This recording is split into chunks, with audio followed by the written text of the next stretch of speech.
Bien, bonjour. Donc, je crois qu'on peut maintenant faire une sorte de petite pause comme ça, de petite interruption et de nous poser une question assez fondamentale, mais assez simple finalement. La science est-elle un nouveau mythe? Voilà. C'est une question à la fois naïve et abyssale. Est-on en train d'écrire un nouveau mythe? Est-ce que dans 10 siècles, nos successeurs regarderont le modèle du Big Bang de la manière dont aujourd'hui nous regardons la théogonie d'Hésiode? Bon, bien évidemment, nous allons nous empresser de ne pas répondre à cette question. Mais là encore, ce à quoi j'aimerais vous inviter, c'est à un peu de nuance et de circonspection. Beaucoup des étudiants que je côtoie en sciences dures considèrent qu'il est totalement évident que nous sommes sortis du mythe et qu'aujourd'hui nous disons la vérité. Et ils n'ont pas tout à fait tort, parce qu'il y a effectivement des différences réelles et objectives. A contrario, beaucoup d'étudiants en sociologie, par exemple, sont absolument convaincus que la science est une pure construction sociale et que nous sommes évidemment en train d'écrire la N+1e version du mythe des origines, sans aucune différence fondamentale avec ce qui fut fait précédemment.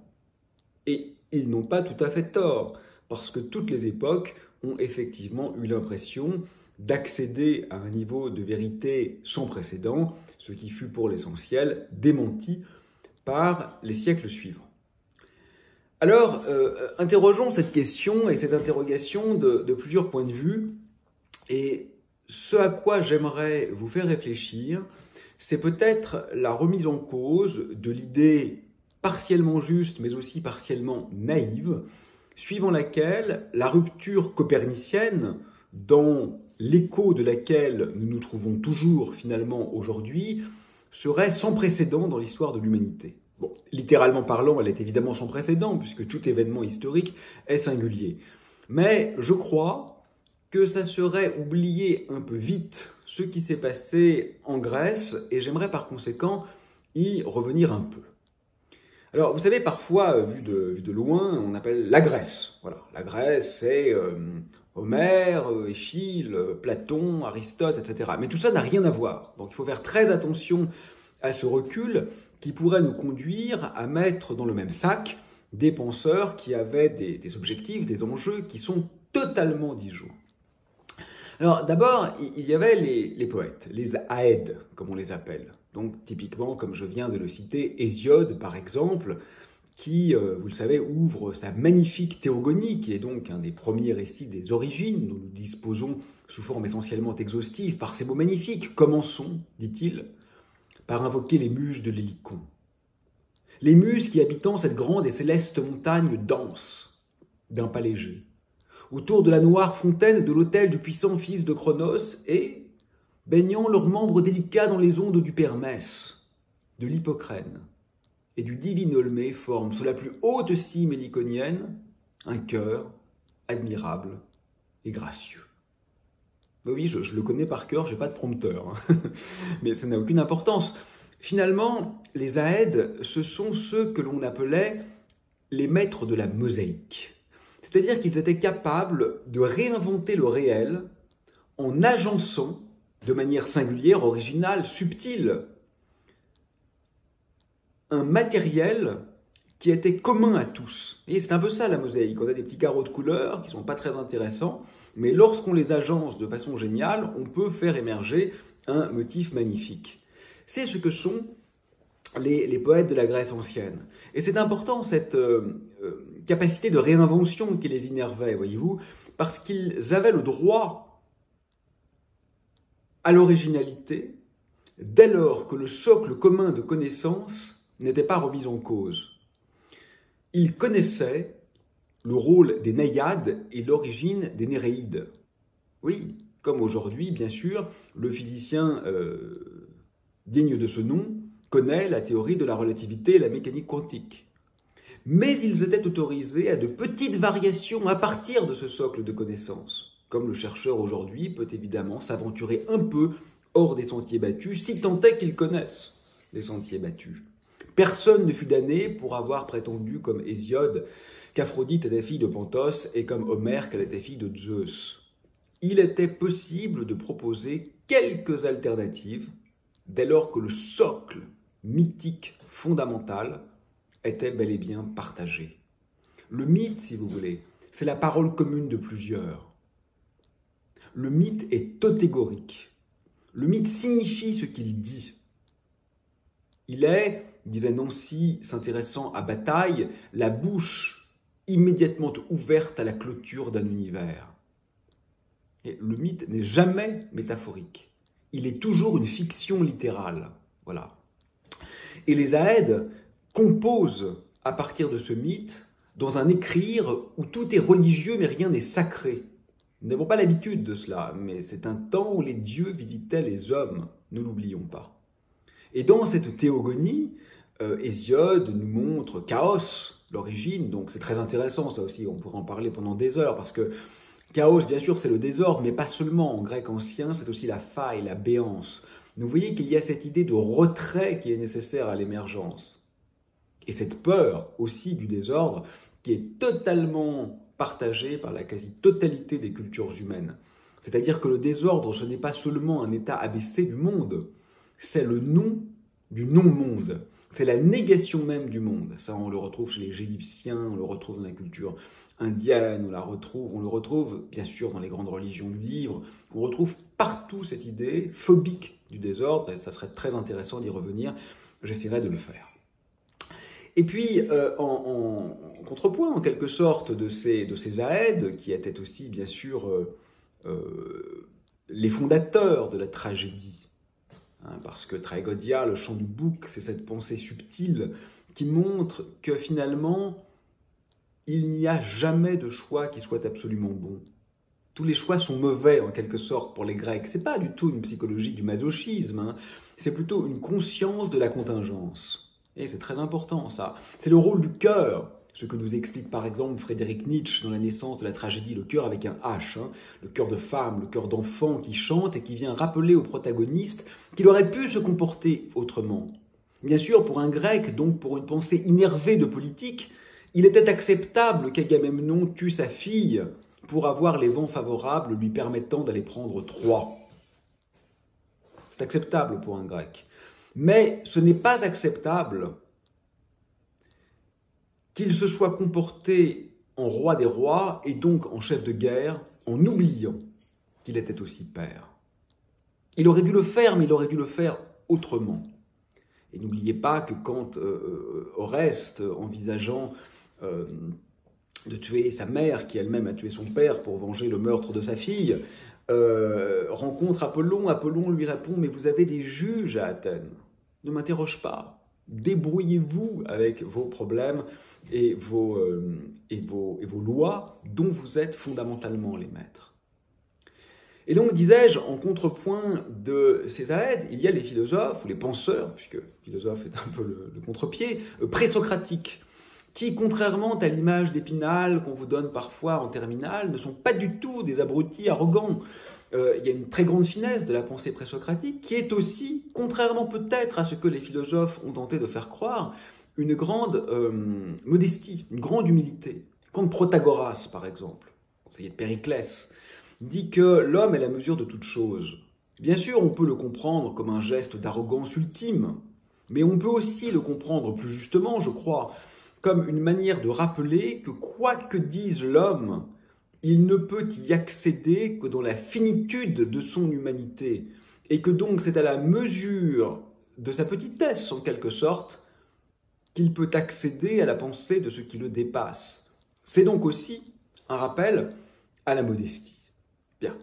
Moi, ce que je voudrais vous montrer aujourd'hui, c'est qu'en fait, il y eut déjà rupture par rapport à la pensée tragique. Vous savez que Vernon, par exemple, considère que l'émergence de la philosophie, c'est une mutation de la pensée par image vers la pensée par concept. Bon, très bien. Et effectivement, revenons un instant à Platon.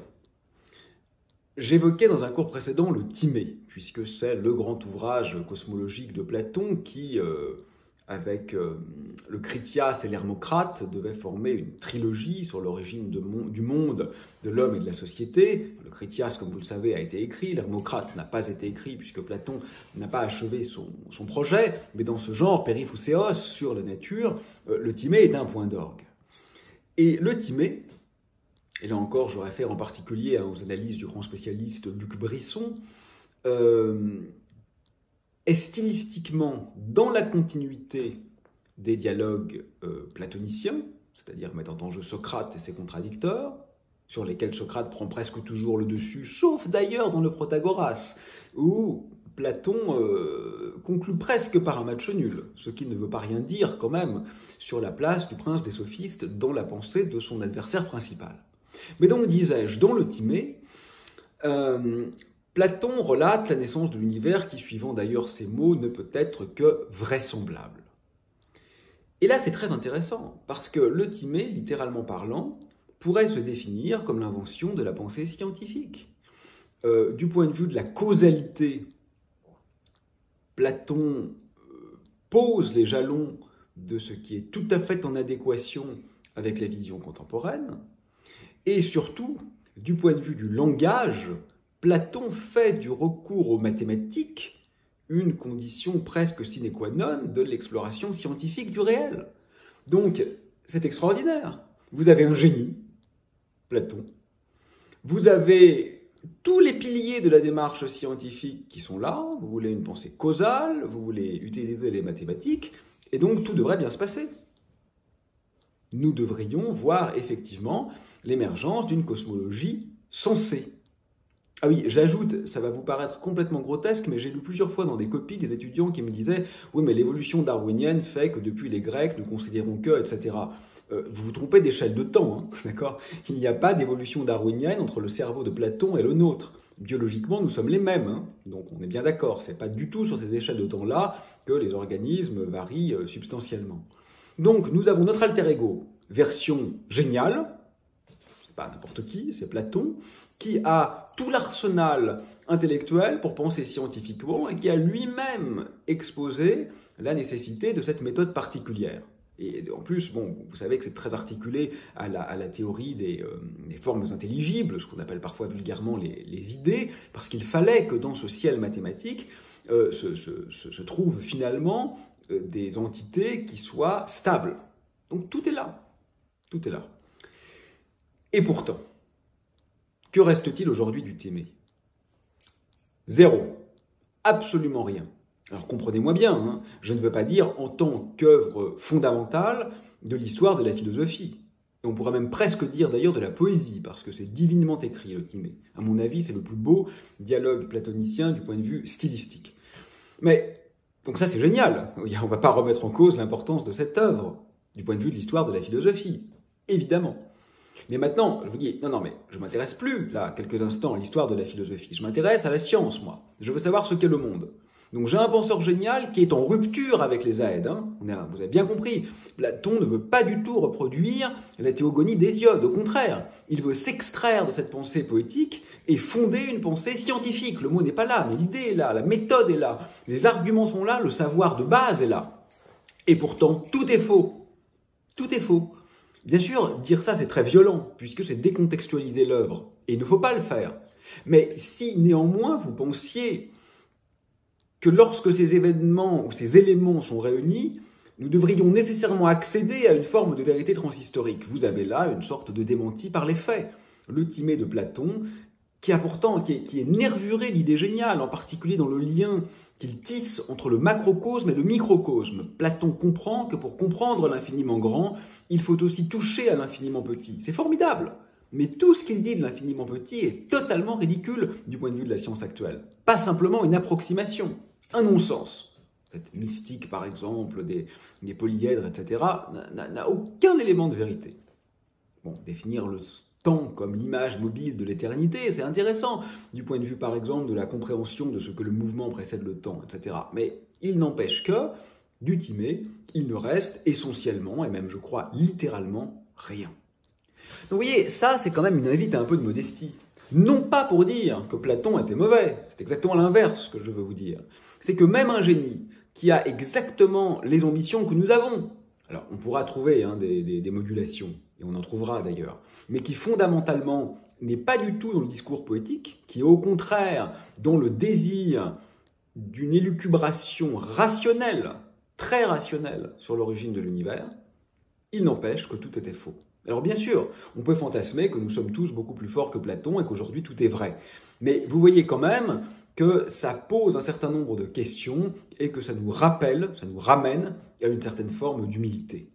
Bon, je fais une parenthèse quelques instants, mais donc je disais qu'il y avait cette nécessité de stabilité dans le ciel des idées, parce que pour Platon, n'est finalement connaissable que ce qui est stable, et puis vous savez que le monde réel, enfin concret, qui n'est justement pas vraiment réel pour Platon, est une sorte de copie du monde fondamental qui est intrinsèquement mathématique. Alors ça c'est intéressant, parce que c'est une question fondamentale en histoire des sciences. C'est la question que posait Wigner, par exemple, un des très grands théoriciens de la mécanique quantique. Pour lui, ce qui est vraiment étrange, c'est l'incroyable puissance des mathématiques. Finalement, les mathématiques, c'est des équations comme ça, abstraites. On écrit des séries de chiffres avec des quantificateurs, des plus, des moins, des intégrales. Pourquoi ça décrit parfaitement bien la chute d'un corps ? On a un objet matériel fait d'atomes, etc. Pourquoi la chute d'un corps que je lâche est-elle parfaitement bien décrite par cette construction qui semble totalement abstraite, totalement déconnectée de toute forme de matérialité que sont les mathématiques. Donc ce débat fait toujours rage aujourd'hui. Et c'est bien sûr avec la controverse entre Platon et Aristote qu'il a pris naissance. Bon, pour Platon, c'est facile quelque part, parce que le réel est mathématique. Donc c'est un peu normal que les mathématiques décrivent le réel. Pour Aristote, c'est plus compliqué. Parce que pour Aristote, les mathématiques sont davantage, alors là je caricature énormément, mais un modèle de projection du réel. Vous savez, dans le fameux tableau de Raphaël, qu'on trouve un peu au début de tous les manuels de philosophie, ce qui est un peu agaçant parfois, l'école d'Athènes, on voit Platon qui montre le ciel des idées. Et d'ailleurs, on dit souvent qu'on voit à côté Aristote qui montre la concrétude du réel. Mais c'est pas vrai. Hein. Quand vous regardez bien, Aristote n'est pas comme ça. Aristote est comme ça. Moi, je ne suis pas sûr qu'il montre la concrétude du réel. Je crois qu'il dit plutôt à Platon, doucement Platon, doucement. Tu y vas toujours un peu trop vite. Et le fait est que la théorie aristotélicienne est extraordinairement complexe et subtile de ce point de vue. Mais la question est encore contemporaine. Et elle est articulée bien sûr à la question sous-jacente, les mathématiques sont-ils inventées ou découvertes ? Nous n'avons pas la réponse à cette question. L'immense majorité des êtres humains considèrent que les mathématiques sont une invention. Mais le problème, c'est que la toute petite minorité qui pense assez fortement que les mathématiques sont une découverte sont les mathématiciens eux-mêmes. Donc ça amène beaucoup de questions sur lesquelles j'espère revenir. Bon. Le deuxième point que je voulais soulever, c'est que, toujours en Grèce, une autre rupture intéressante a eu lieu, celle des atomistes.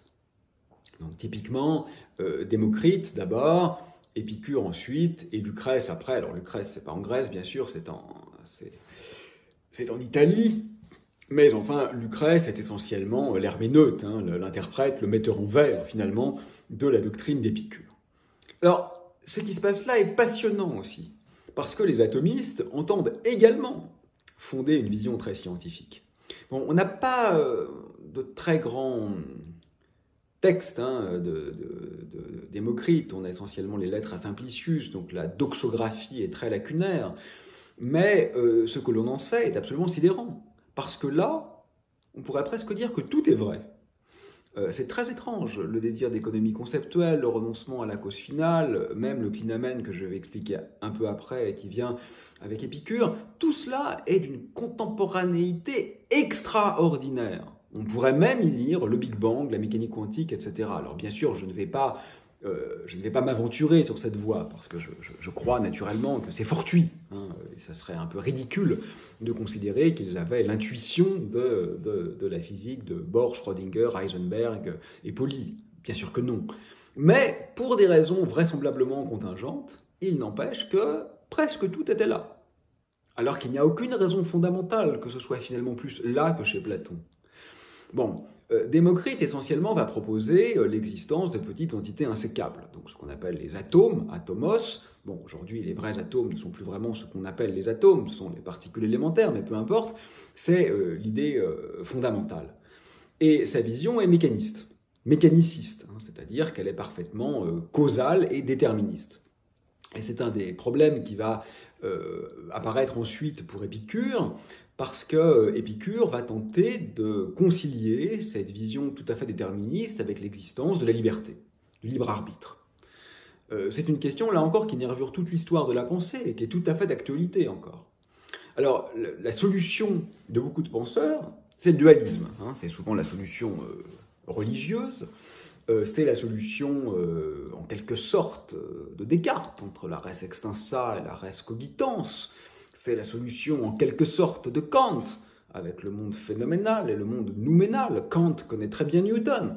Et finalement, il sait que les choses obéissent à des lois déterministes. Et il sauve, en quelque sorte, le je, l'égologie humaine, grâce à cette scission avec le monde nouménal qui n'est pas soumis à cette physique de Newton. Bon, eh bien, Nietzsche échappe au dualisme. Et pour être moins contemporain, je dirais que Épicure aussi échappe au dualisme. Ce qu'il va tenter de faire, c'est de réhabiliter la liberté en mettant un peu de jeu dans le système de Démocrite. Et ce jeu, c'est ce qu'il appelle, le parenclisis, ce qu'on appelle en latin le clinamen. Le clinamen, qu'on peut traduire par déclinaison, c'est cette petite vibration comme ça, aléatoire des atomes, qui vont instituer une possibilité d'infléchissement avec des conséquences potentiellement immenses. Alors ça, c'est ensuite ce que Lucrèce appelait donc la vibration nec plus quam minimum, à peine plus que le minimum, et qui va pouvoir déployer des effets secondaires tout à fait incommensurables avec la petitesse de ce qui semble les engendrer. Alors, là encore, nouvelle leçon d'humilité. L'essentiel de l'histoire a considéré que le De Natura Rerum de Lucrèce, se faisant donc l'écho de la doctrine épicurienne, était une vaste licence poétique. Alors déjà, licence poétique, ça n'a aucun sens, parce que la poésie, n'est-ce pas, c'est la précision. Bon, moi, je crois que c'est la définition de la poésie. Hölderlin, le poète des poètes, disait le poète, c'est celui qui calcule. Oui, c'est quoi un poème? C'est pas des vers, hein, on peut faire des poèmes en prose. Moi, je crois qu'un poème, c'est un texte dans lequel on ne peut pas changer une virgule sans effondrer drastiquement le texte. La poésie, c'est la précision absolue. On ne peut pas traduire la poésie, on peut le faire, mais quand on le fait, on écrit un autre poème en s'inspirant du premier. Je crois qu'on peut traduire un roman. Ouais, je ne parle pas russe, j'ai lu tout Dostoïevski en français. Oui, j'ai raté quelque chose, forcément. J'ai quand même lu Dostoïevski. Je crois que j'ai quand même compris ce que disent les frères Karamazov. Je crois que j'ai quand même compris qui est Mishkin. Je crois que j'ai quand même compris le cœur de la psychologie sidérante de ces personnages. Un poème traduit, c'est pas un poème. C'est plus le premier poème. C'est un nouveau poème que vous écrivez en vous inspirant du premier. On ne peut rien changer dans un poème. Absolument rien changer. C'est la précision absolue. Cette parenthèse étant fermée, on ne peut donc pas parler de licence poétique, c'est un contresens, à mon sens, radical sur ce qu'est même le poétique, mais en revanche, on pourrait parler d'approximation ou d'erreur, qui n'a rien à voir avec la poésie. Oui.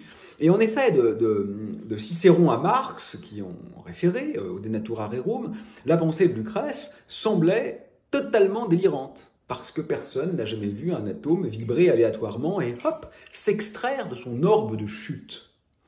Et Michel Serres a proposé une interprétation hétérodoxe, qui n'est pas, à ma connaissance, validée par les grands spécialistes, mais qui est très intéressante, dans un beau texte qui s'appelle « La naissance de la physique » dans le texte de Lucrèce, où en fait il propose que nous avons mal compris Lucrèce parce que nous avons pensé du point de vue d'une statique des solides, et non pas de ce qui importait vraiment aux Romains, à savoir une dynamique des fluides.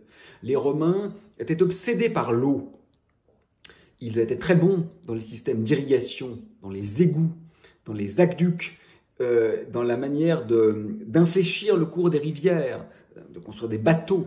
Et si on pense du point de vue du fluide, alors le clinamen n'est plus du tout étonnant. Ce serait l'incoatif de la turbulence. Ce serait la petite déviation qui va ensuite induire le tourbillon. Et il y a des indices, hein. Vous savez, le seul vers que tout le monde connaît du Natura Rerum, le Suave Mari Magno, hein, comme il est une sorte de rhapsodie comme ça, l'égoïste tranquillité, qu'il est doux quand on est chez soi de regarder les navires dans la tourmente, mais il se poursuit par Turbantibus aequore ventis, et voici venus les vents et les tourbillons. Et il semble que ce soit effectivement ce dont il est question dans la philosophie ou la science épicurienne, et Serre va jusqu'à considérer que le corpus de l'arénaire, c'est-à-dire la mathématique d'Archimède, va, quand on la conjoint avec la pensée d'Épicure ou de Lucrèce, va en fait poser les bases du calcul différentiel, qui sera bien sûr ensuite formalisé bien plus tard par Leibniz. Bon, je ne sais pas si c'est exact du point de vue historique, mais c'est une interprétation très intéressante, très signifiante, et finalement, là encore, une petite blessure narcissique pour nous autres herméneutes qui n'aurions pas été capables de replacer le texte dans le contexte de son écriture, nous guidant sur finalement l'objet de son application. Et ce que je veux dire, c'est pas simplement le remettre en contexte historiquement, ce que je n'ai pas fait avec Platon il y a un quart d'heure, c'est le remettre en contexte pour comprendre de quoi il parle. Voilà. Et ça, évidemment, c'est beaucoup plus important, c'est beaucoup plus fondamental. Et en effet, quand vous allez regarder comme on est un tourbillon, ça se passe exactement comme ça. Vous avez ce petit clinamen, cette déviation infime de la trajectoire, induite stochastiquement par la présence d'un corps sur l'écoulement laminaire de l'eau, et ce qui s'ensuit ressemble diablement à ce que décrit Lucrèce dans son De la nature. Et de façon intéressante d'ailleurs, cette physique est liée, est adossée à une éthique chez Lucrèce. C'est ce qu'on voit dans le dernier livre du De Natura Rerum, où finalement il nous dit quelque chose comme je crois au mythe à condition de le vivre ici. Ce que nous dit finalement Lucrèce, c'est Titios qui gît le cœur dévoré par les oiseaux vivants, Tantale, qui tente de boire dans cette eau qui se dérobe, Sisyphe, travaille au rocher, les Danaïdes qui tentent de remplir ces verres troués, mais ils ne sont pas derrière le Styx, ils ne sont pas au-delà de l'Achéron, ils ne sont pas dans les enfers, ils sont ici. Les enfers sont là, c'est Agamemnon et ses reîtres qui vont piller et tuer dans Troie. Ce que nous dit finalement Lucrèce, c'est qui ne connaît pas Sisyphe? Qui n'a pas un ami qui passe son temps à remonter une pierre qui ne cesse de redescendre? Ne sommes-nous pas d'ailleurs, nous tous, Sisyphe? Vous voyez, c'est une articulation ici entre le jardin et le portique, entre les épicuriens et les stoïciens, entre finalement une pensée du local et une pensée du global. Lucrèce, c'est une pensée du local, de l'ici et du maintenant, de l'infime. C'est une manière de déjouer par anticipation ce qu'on pourrait appeler l'universalisme. Et là encore, c'est un débat extrêmement contemporain. Aujourd'hui, politiquement, on est en plein dans ce débat, n'est-ce pas, qui est très compliqué, très dur à trancher. Comment concilier d'une part la velléité d'un certain nombre de régulateurs universaux avec d'autre part le droit au particularisme culturel? C'est un débat qui fait rage en ce moment, sous des formes parfois tristes d'ailleurs. Parce que l'universalisme, très bien, mais qui en décide? Qui en décide? L'universalisme décidé pour tous et pour toutes par une petite poignée d'hommes blancs issus des mêmes universités, ça pose problème quand même. Bon, donc qui déciderait de l'universalisme? C'est une question très contemporaine. Mais je reviens à ma physique lucrétienne. Bon. Donc, nouvelle leçon d'humilité, nous n'avons peut-être pas compris l'éthique et la physique de Lucrèce pour n'avoir pas saisi ce qu'était son objet d'étude et avoir donc manqué l'acuité physico-mathématique qui se dessinait dans cette pensée atomistique. Voilà. Donc vous voyez, la question de savoir si la rupture dans laquelle nous nous trouvons est radicale est une question subtile. Ne prenez pas repère, je crois, quand la rupture copernicienne. Regardez la rupture grecque. Parce que là, vous voyez qu'il y a eu rupture, il y a eu embranchement à cette rupture, et que du point de vue littéralement scientifique, qui n'est peut-être pas le plus intéressant en fait, mais c'est celui dont je suis obligé de vous parler aujourd'hui, les conséquences sont extraordinairement différentes. Pourquoi? Pas du tout au nom de ce que certaines approches étaient moins rationnelles que d'autres. Elles se voulaient toutes rationnelles et elles avaient toutes vraisemblablement des outils à disposition qui étaient comparables. Donc, comment aujourd'hui trancher sur l'éventuelle aléthicité de notre science contemporaine ?